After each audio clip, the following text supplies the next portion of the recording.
గత నెల 22న ఓ యువతిపై ఎంఎంటీఎస్ ట్రైన్లో గుర్తు తెలియని యువకుడు అత్యాచార యత్నానికి పాల్పడిన సంగతి తెలిసిందే. ఈ ఘటనలో యువతి రన్నింగ్ ట్రైన్ నుంచి దూకి తీవ్రంగా గాయపడింది.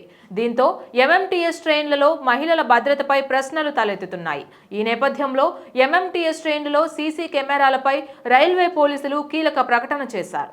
హైదరాబాద్ నగరంలోని 4-5 ఎంఎంటీఎస్ ట్రైన్లలోనే సీసీ కెమెరాలు ఉన్నట్లు రైల్వే పోలీసులు తెలిపారు.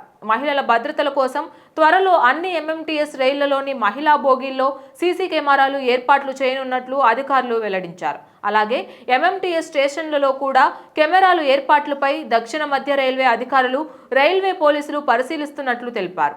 మార్చి 22, 2025న సికింద్రాబాద్ నుండి మేడ్చల్ వెళ్తున్న ఎంఎంటీఎస్ రైలులో ఓ 23 ఏళ్ల యువతి లైంగిక వేధింపులకు గురైంది. ఆమెపై ఓ గుర్తు తెలియని యువకుడు అత్యాచార యత్నానికి పాల్పడగా ఆమె భయంతో కదులుతున్న రైలు నుండి దూకి తీవ్రంగా గాయపడింది.